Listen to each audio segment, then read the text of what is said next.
Hello, my name is Isabelle Graves, and welcome to my presentation for my original Asian art history art piece, which I have titled Tree Standing. For this project, we were tasked with creating an original artwork inspired by Asian art we have covered throughout the semester, as well as applying painting and calligraphy techniques we have practiced. This artwork was to be created by using an object from around our homes as our canvas.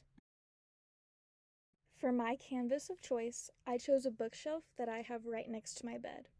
I chose this bookcase in particular because as an artist, I love displaying my own artwork around my room, so it has a very vibrant atmosphere. However, some of my furniture stands stark in comparison. This bookcase being right by my bed, anytime I glance around my room from my bed, it is often one of the first things I see, and it's almost distractingly bland compared to the rest of my room. It is a practical piece of furniture that holds some of my favorite books, and to paint it will only further add to the art through my room. Its shape as well helped with my decision of what item to paint for its tall rectangular shape. For my motif of choice, I wanted to paint a tree, as I enjoyed many of the natural landscape artworks we have studied. I was especially inspired by the techniques used for the piece Buddhist Retreat by Stream and Mountain for its atmospheric perspective. I believe trees not only play a significant role in nature, but also through history, as many cultures have held them in high regards, even integrating them into their cultures and religions. Growing up in Georgia, I have always been surrounded by trees. I loved climbing them as a kid, seeing their leaves change with the seasons, and witnessing the life it carries. Through my month-long diary of better understanding and learning about trees, I researched into their history, especially how they played roles in society. Below are some of my diary entries where I learned of many of the trees' cultural purposes. My entry from October 27th reads, I delved into the concept of sacred trees today, exploring how many cultures view them as manifestations of the divine. They often symbolize connection to ancestors, offering protection and guidance. Rituals surrounding trees reflects the deep spiritual ties that people have with nature. I read through many poems of trees to draw inspiration from, trying to find some that I truly connected to. That's when I came across a translation of A Tree in Blossom, originally written by Shi Murong, which you can read on my presentation. I wanted to find a reference for my surroundings, so to begin my project, I went out in search of a tall tree. In my mind, I envisioned my art piece to feel like the tree was looming over the viewer. So I found a large oak tree and stood at the base. Then I pointed my camera directly up the tree.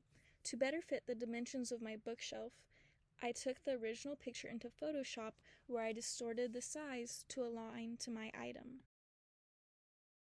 Also, while I was in Photoshop, I changed the colors of the picture to black and white, and then I inverted the values.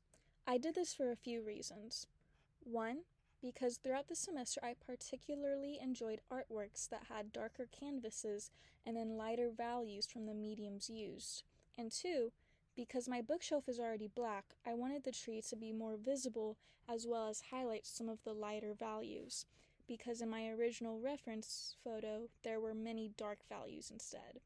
I also put a 4x8 grid over the picture so when I was sketching it out I would have reference points to refer to, since the angle and perspective could easily get warped in the sketching process. To begin, before I did anything, I was worried about the paint's ability to stick to the bookshelf since it is glossy wood and I was using acrylic paint.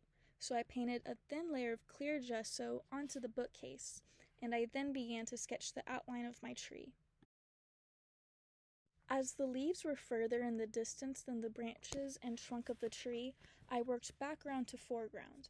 For the leaves, I used a large paintbrush and loaded it with black and white, and used a dabbing technique to get texture within the values of the leaves. After most of the leaves were finished, I went back through them to add more highlights and shadows to create a more natural contrast, imagining the sun was shining in from the upper right corner. Once the leaves were done, I moved on to the trunk and branches of the tree. For the trunk, I used a similar technique as I did the leaves to get texture in the bark. However, for the leaves, I would dab the paintbrush and push it around, and for the trunk, I dabbed the paintbrush head on and then removed it to get more harsh textures. Since the branches are supposed to be far away from the viewer, I followed a natural color perspective, because the further something is from you, the lighter the color will be, and the less details it will have. So I just went through creating lines with a very light gray, adding shadows and highlights where I deemed necessary.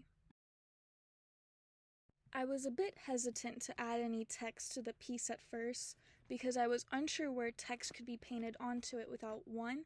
Taking away from the actual painting, and 2. Distracting the viewer, as the top half of the painting is already quite busy, and then the bottom half is only the trunk. I then realized I could put text right at the base of the trunk in white paint, and it would not take away or distract from the rest of the piece.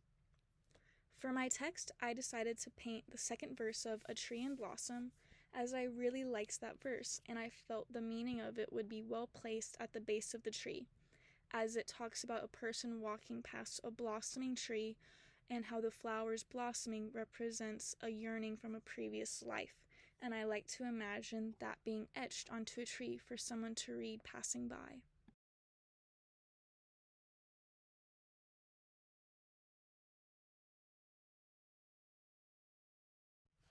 To conclude, I am very happy with how this project came out, and I am glad I was able to practically use the painting and calligraphy skills we learned through this semester, as well as use this project as an opportunity to further decorate my room with art. Thank you for listening to my final presentation.